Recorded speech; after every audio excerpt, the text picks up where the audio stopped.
Welcome to the Westside Investors Network, WIN, your community of investing knowledge for growth. This is the Real Estate Professionals Investing Podcast for real estate professionals by real estate professionals.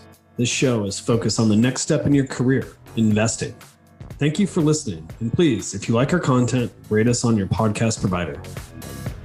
Just a quick disclaimer, the views and opinions expressed in this podcast are for educational purposes only and should not be construed as an offer to buy or sell any shares or securities, make or consider any investments, or take any other action. Welcome back to another episode of the Deal Deep Dive segment on the Westside Investors Network podcast. I'm your host, Trent Werner. In this segment, our featured guests will share their unique stories on a specific deal they've invested in. We will dive deep into finding the deal, financing the deal, writing an offer, and the due diligence. Do us a solid and smash that subscribe button, leave us a rating, and share this episode. And now, let's dive deep. Welcome back to the Westside Investors Network podcast. I'm your host, Trent Werner. On today's Deal Deep Dive episode, we're joined by Jim Sheils of Southern Impression Homes. Jim's going to share his story about how he went from flipping and rehabbing foreclosure homes to merging his company with Southern Impression Homes and focusing primarily on build-to-rent real estate. Southern Impression Homes focuses on building single-family houses, duplexes, and quadplexes. And the deal that we're going to talk about today with Jim is how they built 12 quadplexes for their investors and ended up selling them off. And their average return was between 10 and 11% cash on cash. Now let's welcome Jim Sheils. All right, we got Jim Sheils on the show today from Southern Impression Homes. I'm super excited that Jim is joining us. We're going to talk about build to rent, which I don't know we've actually talked about on the Westside Investors Network podcast before. So, Jim, thanks for joining us. Trent, good to be here. Thanks for having me. We were just talking a little bit offline. Jim is down in Florida. I think that maybe play a factor into the name of Southern Impression. But before we get into Southern Impression, I want to hear about Jim Sheils. How did you get into real estate, and have you been doing the build to rent for your entire career? Yeah, great question. I actually got into real estate 25 years ago out on your side of the country. And I made an offer on my first fixer-upper in Lompoc, California, almost 26 years ago now. Had read some books and had wanted to go into something, and real estate just kept calling to me. One of it was that at that time, 7 out of 10 millionaires in the U.S. made their money in real estate. And I like those odds. I like the tangibility. I grew up a half hour from Wall Street. I never liked that world. It didn't make much sense to me. And that's where it all started. And for years, I did buying, fixing, and selling of HUD foreclosures, and then left California in about 2005 when the numbers got pretty crazy out there, and went to Florida and continued doing that. Bought a lot of foreclosures through the 2008 meltdown. That was a very lucrative time, but that started to dry up. And about 10 years ago, my now building partner came to me and said, hey, we had already worked together on deals, and they had a management company that managed my portfolio. But him and his father approached me and said, what if we built our own investment properties for our investors instead of fixed up old ones? And that was kind of the start of build to rent, Trent. And so that was about 10 years ago. There was no term build to rent at that time. And so we were kind of falling backwards into it before we even knew it. But my first 15 years was a hardcore fixer-upper. I was a rehabber, and then went new construction about 10 years ago. And I don't think I'll go back to the old stuff anymore. There's the new construction has a larger barrier to entry.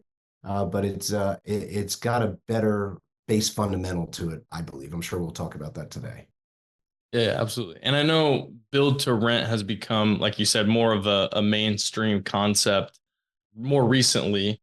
You know, I really didn't hear about it until probably 4 years ago, maybe. And now you see all these subdivisions and everything like that are build to rent instead of build to sell. So I definitely know that it is becoming more popularized, but it sounds like you were a little bit ahead of the curve on this concept. We were early on that, which we're grateful for. And one thing, so I have house flipping experience and, remodel experience and all that stuff. I feel like, a natural progression would be once you develop those skills, it kind of, just, feeds into new construction. But I feel like a lot of people don't get to that point just because, like you said, the barrier to entry is a lot higher. What did that, I guess, shift look like in terms of, I don't think you're learning a whole lot of new skills, maybe permitting and planning and all that stuff, but what was the transition like? Was there a big learning curve, I guess I should say, when you went from remodel to ground up? There is a learning curve. One of the biggest learning curves is patience. You can buy a rehabbed property, an old property that needs rehab, and sometimes be done in 90 days if you're real quick and it's a simple project. For new construction, if you're buying an individual infill lot in an existing neighborhood, those can move quicker, but they're still a slower thing. And if you buy a tract of land, this is where I see a lot of people. They say, I'm going to develop it real quick and build some properties. I mean, you might be 2 years before you get the land even approved. And that is, very different than 90 days. So growing patience was one of the biggest things we found, that the actual cycle was longer from start to finish. And that's something that I think you have to really get used to. And then there are some things that are, like you said, that starting point of building from ground up, there can be some more involvement of different trades that you wouldn't be working with if you're just rehabbing an existing home. But what I found on the flip side too is when we were able to go into new construction, we were able to work with larger subcontractors that were more dependable, maybe to give volume discounts when we did volume. When I was a rehabber and running small crews or working with smaller contractors, that could be a little dicier and harder to keep managed. So aside from you wanting to get in or getting into this side of the business, I know you started your own company and were, rehabbing and everything like that. How did the merger or the partnership come to fruition with your current company, Southern Impression Homes? Well, yeah, when the very first new construction projects we did, my now partner came to me and said, "Hey, do you want to try this?" We threw in some development fees together and just tried it out, see how it went as a little experiment. It was small, maybe 22 houses in an already existing neighborhood. The developer had left behind these lots and jumped to their next project, and we bought them out. And it went okay at best. But we saw that, man, this has some real legs. And at this time, you got to remember, people looking for old properties to fix up and either rent or sell. There was a ton in Northeast Florida here where we are. It was getting very popular. And so we just had too much competition where they were bidding up the prices, and then you'd have to make numbers work. You'd have to cut corners on rehabs, which I didn't want to do. So we just started to do more new construction. And I had a very good network of investors and relationships for people that would want these types of properties. And my building partner had the building skill set and the management in place. I already had my own personal portfolio with their company. And so it just seemed like a good blend. So we formed a joint venture. And then after several years of working together, last few years, we have done so many projects together on the side to an RV resort and other things. We just said, you know what, maybe at this point we'll just combine efforts. So I said, why don't I just merge my company with you to become a partner and just handle the things that I've been handling for the most part anyway. And we just grow together. And that was a good move because a few months after I did that, our company was partially acquired by Sumitomo. And Sumitomo, you probably see them in the news. They're a large, successful Japanese conglomerate. Warren Buffett is heavily invested in one of their other business divisions, but not with us. But they're a 331-year-old company. They build 17,000 homes worldwide. And they're very interested in build to rent and in Florida. So they were able to step in. They paid off all of our bank debt, came in as a partner. We self-build now. We don't have to go to any banks for any bank debt. And that gives us the handcuffs come off. There's a lot of great builders out there, right now, Trent, that they're not getting to build just because the banks are pretty screwy and not really lending.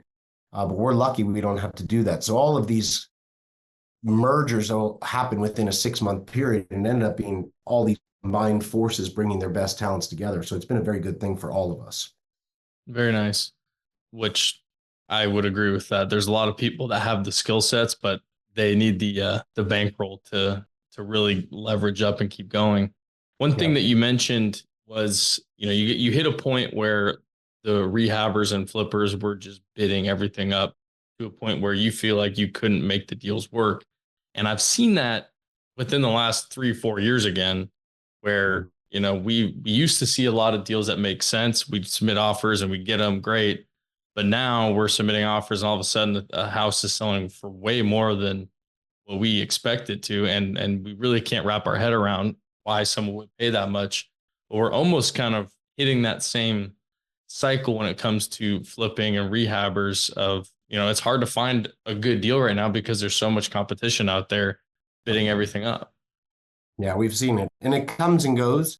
The one thing I've learned is there's never normally a volume unless they're very deep pockets of a hedge fund or something. But if it's more smaller investors, you can't last too long buying a property that needs rehab at 95 cents on the dollar and staying in business. So they'll win a couple of bids, but it's a very short-term plan. That's for sure.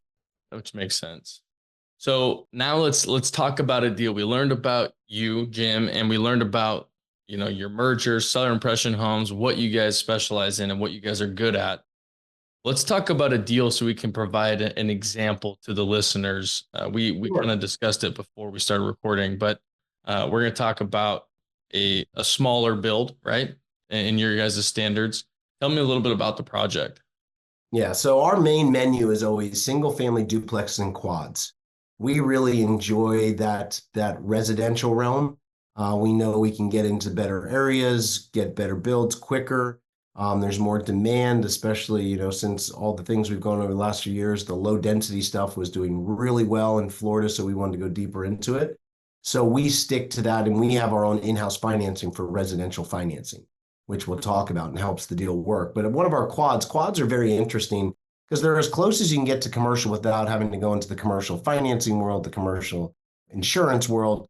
And they've been very popular, made a lot of happy clients for us, both in equity growth and rental growth.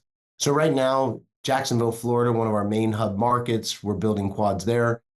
We have a complex there that is almost sold out. I think there's 2 left in there right now called Burkosky. Burkosky is in the Mandarin area. Anything you Google will show it's one of the upper end areas of Jacksonville. It's a small community, 12 quads all together.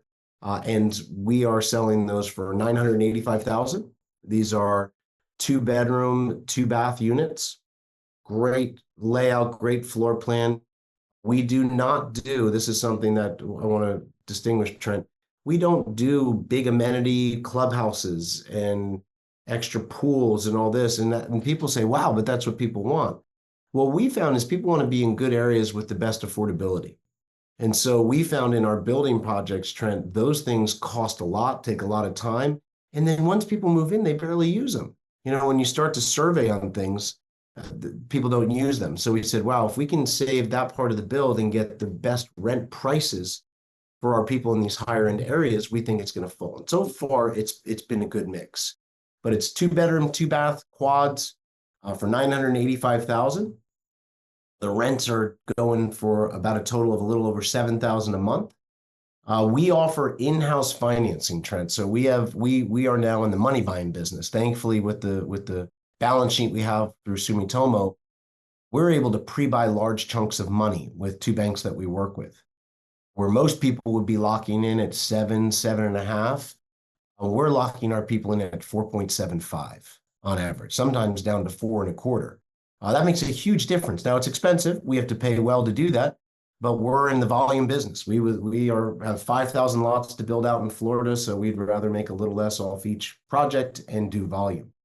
So that's the advantage of our people. So our quads this one's about $985, a little over $7,000 a month in rent after all expenses. That's showing to bring in a little over $1,500 a month cash flow net after all your expenses and the contingencies.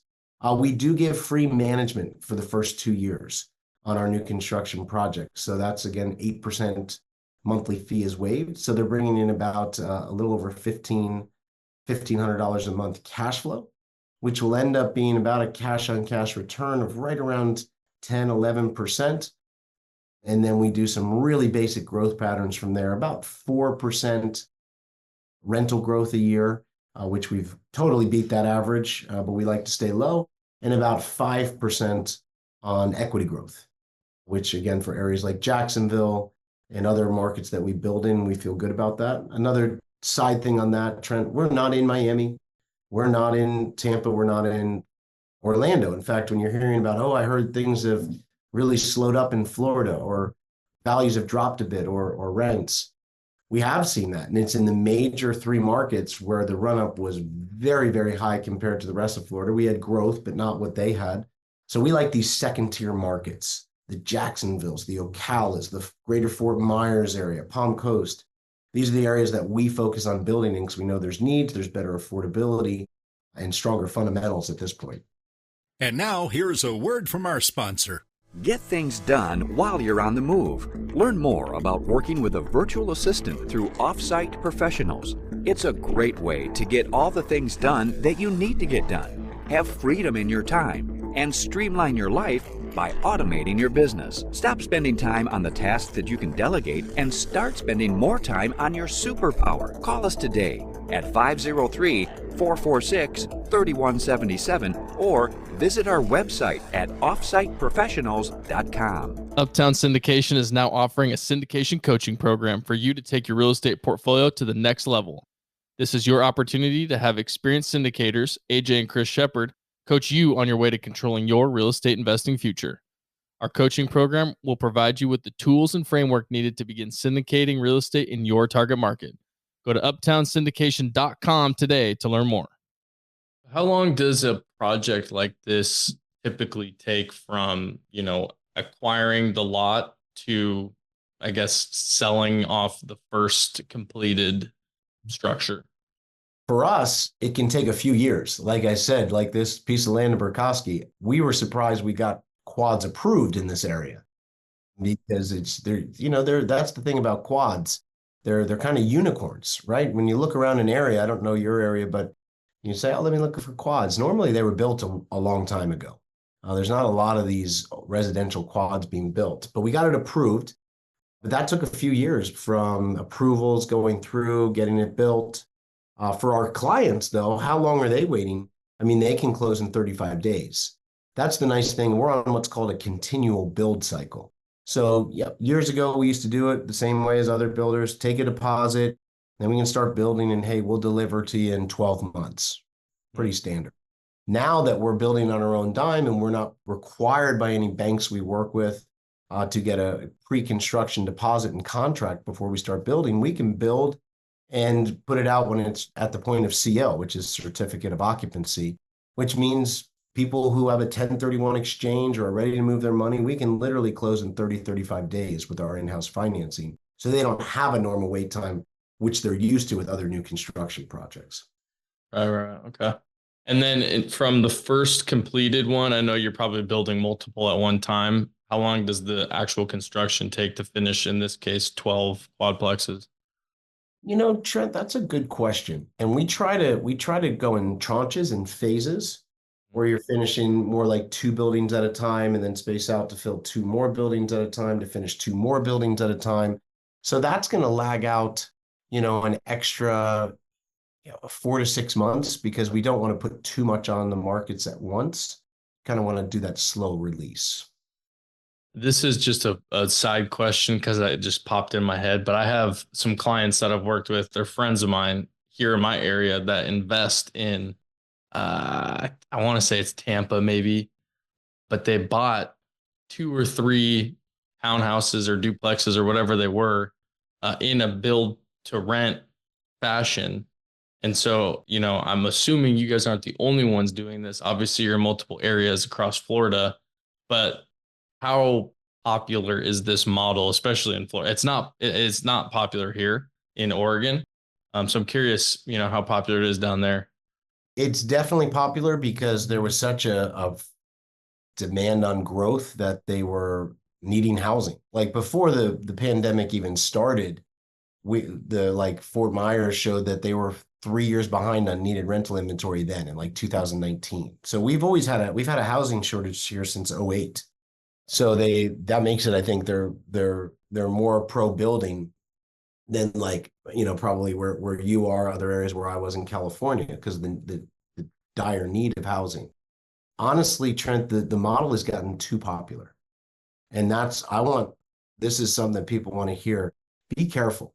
Right now, we are in the midst of helping out dozens and dozens and dozens and dozens of individual buyer clients that went to other builders, paid for the lot, put up an initial deposit. We're waiting for the builders to start for 2-3 years, and now the builders are not looking good with their financial solvency. And here they are, they've been sitting on a lot, or they've gotten a construction loan, a first draw has been taken out, and they're in a pickle. And we're trying to help these people. So I would always recommend to people, look at the financial viability of the builder you're working with. Look at how are they working, with a focus in building turnkey new construction rental properties, or is it kind of a side dabble? Because these things can really make or break you for what you're dealing with. And also, can you buy completed product, or do you have to wait? At this point, all builders, even the top nationals, you had to wait in the COVID era because of supply chains and issues. But now, a builder with a strong balance sheet should be able to deliver you a new construction home pretty quickly. So, but again, I tell you all this, Trent, because it's gotten too popular, and there's at least 3 to 4 builders we've seen go under and leave hundreds of clients in quite a situation. And that's something you want to be careful of. Well, and that's probably, I mean, to what you were just saying, that's probably having to do with the barrier of entry when it comes to new construction. Obviously, you're waiting, years before you're ever seeing a dime come back. And when you start renting it or refinance it or whatever, would you say that that's most of the problem? It is, but also I think builders got a little out over their skis. And like I said, Trent, like the big guys, they have no interest in doing what we do. The big builders, they're dabbling in a little bit, but they certainly have no desire to build duplexes and quads. Those are total foreign concepts to the large national builders. And the thing about doing smaller new construction turnkey rentals, they're smaller margins. The big guys like big margins, and that's why they're big. Hey, it's their business model. And I think sometimes if you think, oh, well, yeah, no, I get it, smaller margins, but I'm gonna try to force a bigger margin. It doesn't work. Something doesn't, come together, and you kind of you're putting yourself in a really bad situation for everyone. And so, yeah, it's just something to keep both eyes open on. Now, my follow-up question for you on the metrics and the performance of these deals that you guys are building. You mentioned cash on cash between 10, 11%, typically for that, with those contingencies and everything like that. How does that stack up or compare to something that's pre-existing if an investor was looking at 2 quadplexes, one that was built in 2000, and the other one that is 2024 built from you guys? Yeah, well, you don't find many quads, at least here. Let's stick here with Northeast Florida, Jacksonville, built in 2020, right? The quads are like from 1965, 1972, like it's older. And if I've learned anything, we have a book out called The Passive Income Playbook. It became a bestseller. It's about my 25-year journey and my wife's into owning a ton of, older fixer-upper homes and going to new construction. And my big lesson, Trent, was own less of better quality. Just own less of better quality. And the reason why, which ties in with your question, the performance are a starting point, to see what can this property do. But when the rubber hits the road on a new construction property compared to an older construction property, possibly not in as good an area, more marginal area, a lot of surprises can happen to that performa that don't play out right, and it's just something I've personally learned. I own old houses. I've still own some, and they did well for me, but there is a lot more involvement, a lot more setback. And so we've seen that you're going to take a lower estimated cash flow up front with our new construction, But if you really look out like a 5-year window, we've been able to assess this after doing hundreds and hundreds of the old construction properties, the fixer-uppers to the new, and it just plays out better. A couple of reasons why our tenancy went from 1 year to average to 3 years. Our turn costs on turning a unit went down 70%. These things all really catch up, and in those first few years are so pinnacle to make sure it goes right. And then, I used to call it the 3-year curse. I don't know if you've ever had this. I could do new roof, new heating, cooling, plumbing, update kitchens, bath, electric. I know that after about year 3 on these older homes, I budget higher for maintenance and repairs. It just happens. And maybe it's the area or the way they were built. It just happens. We haven't seen that being 10 years in now on the new construction. That 3-year curse hasn't really hit with larger, repair bills. And those can really surprise people. So we will never try to match the cash flow of a Midwest small single family home, to one of our single family homes on the pro forma. But the actual performance seems to do better. And that's why I don't even sell old fixer-uppers anymore. We only work in new construction. Yeah, and that's a good point when it comes to the expense side of things. When you're comparing a 1960s to the 2024 new construction, it's obvious. It jumps off the page when it comes to reducing those expenses in maintenance and repairs, which, yeah, that makes perfect sense. Yeah, it's been a big lesson for me, a painful lesson in some ways. Yeah.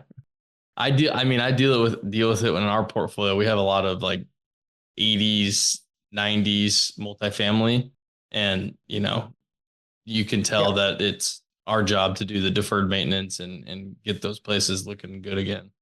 Yeah, and there's nothing wrong with that, Trent. It's just a lot of the people we work with, like our avatar buyer, they're very successful in another career, and they want to be exposed to real estate, but not build a team from scratch, do all the work from a market from afar.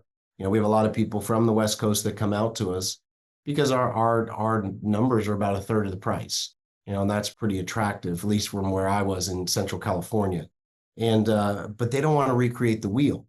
And so for people who are willing to be more involved, I say, yeah, the older properties, if you have time and you like involvement, they can be great. And that's what got me my big start.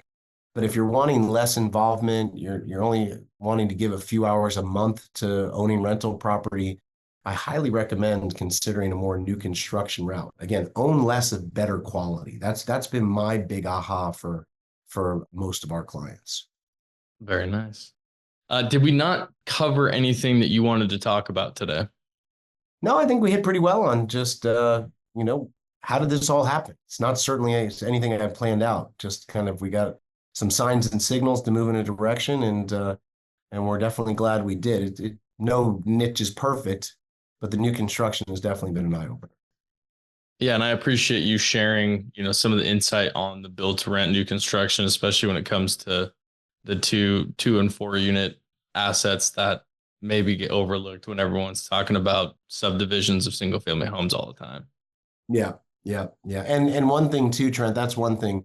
When people hear build to rent, they think sometimes, okay, we're going to get a 200 lot neighborhood and build all rental properties. And people do that. We've been hired by some of the larger institutions and hedge funds to do that.